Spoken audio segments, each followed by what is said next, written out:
হ্যাঁ গো, শুনছো তুমি? তোমার ভাই দেখলাম কোথা থেকে একটা জাদুর হাঁড়ি নিয়ে এসেছে।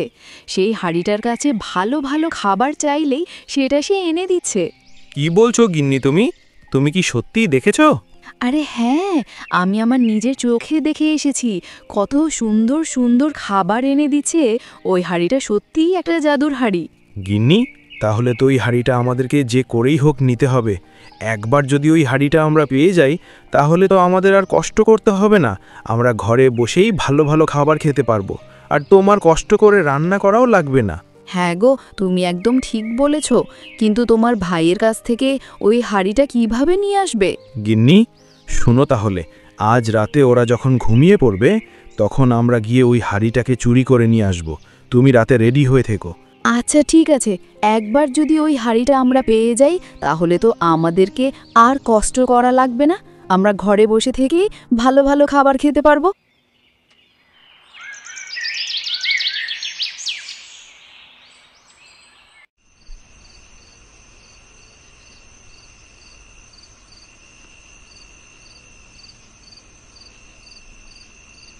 রাতে যখন দীনেশ ও তার গিন্নি ঘুমিয়ে পড়ে, তখন রিতেন ও তার গিন্নি তাদের ঘরে ঢুকে হাঁড়িটা চুরি করে নিয়ে যায়।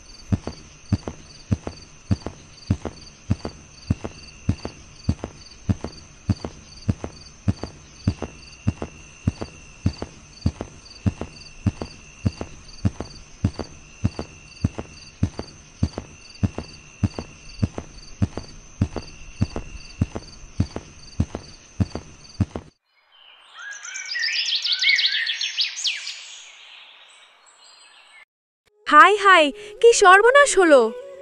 ওগো, তুমি কোথায়? তাড়াতাড়ি এদিকে এসো।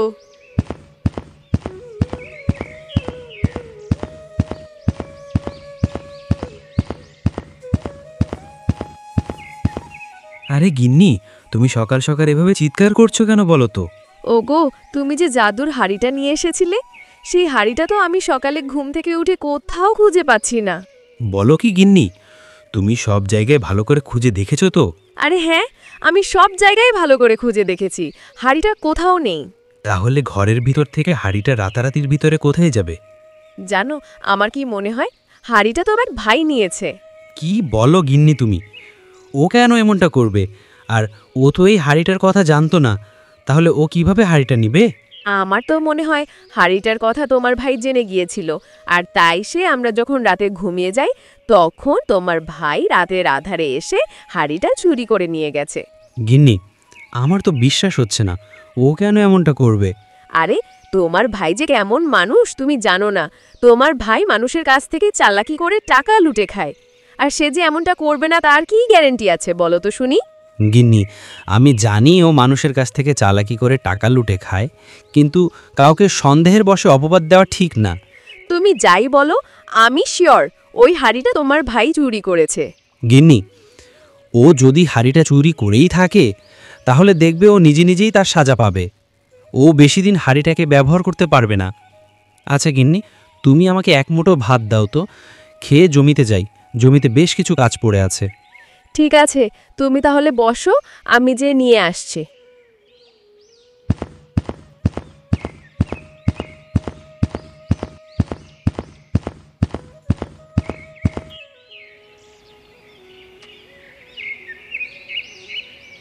এরপর দীনেশ খেয়ে জমিতে চলে যায় কাজ করতে।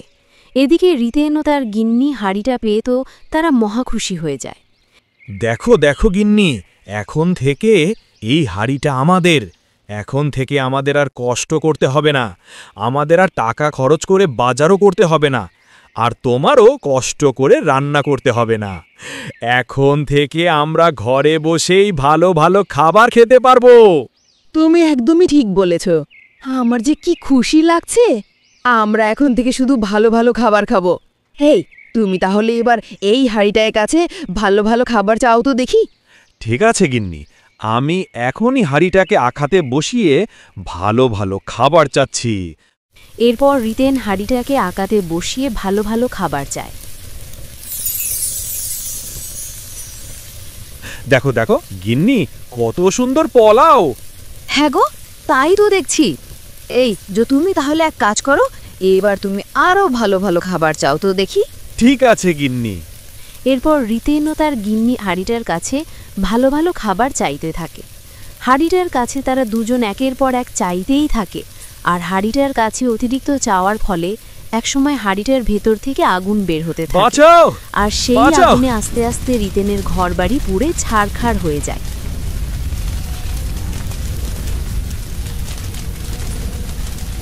হায় হায়, এটা আমার কি সর্বনাশ হয়ে গেল গো! আমার ঘরবাড়ি যে পুড়ে ছারখার হয়ে গেল।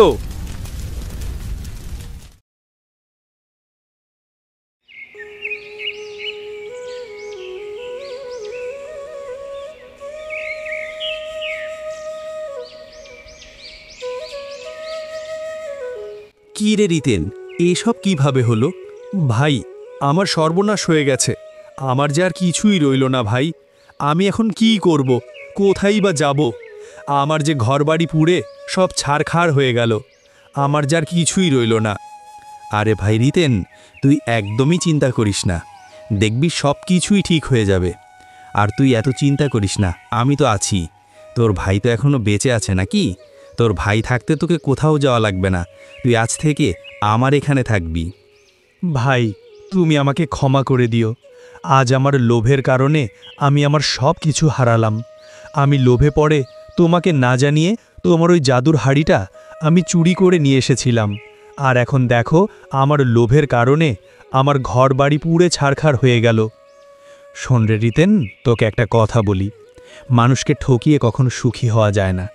তুই সারা জীবন মানুষকে ঠকিয়ে তার থেকে টাকা মেরে খেয়েছিস, আর আজ দেখ তারই ফল ঠিকই তোকে উপরওয়ালা দিয়েছে। হ্যাঁ ভাই, আমি আজ বুঝতে পেরেছি মানুষকে ঠকিয়ে কখনো সুখী হওয়া যায় না। আমি সারা জীবন মানুষের টাকা মেরে খেয়েছি, আজ আমি তারই ফল পেয়েছি।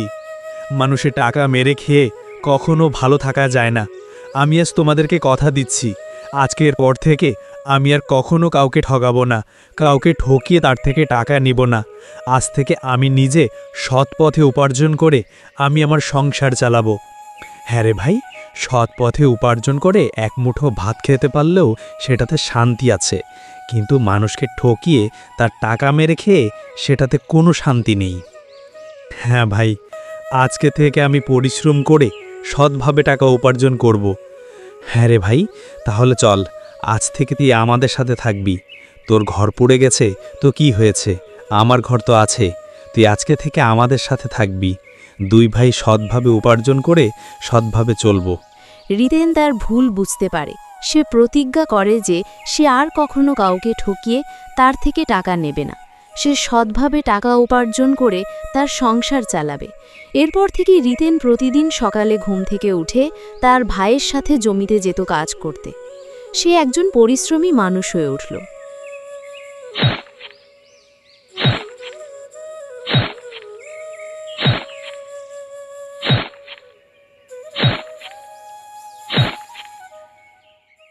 বন্ধুরা, ভিডিওটি ভালো লাগলে ভিডিওতে একটি লাইক ও চ্যানেলে নতুন হয়ে থাকলে চ্যানেলটি সাবস্ক্রাইব করে আমাদের সাথেই থাকুন পরবর্তী ভিডিও দেখার জন্য।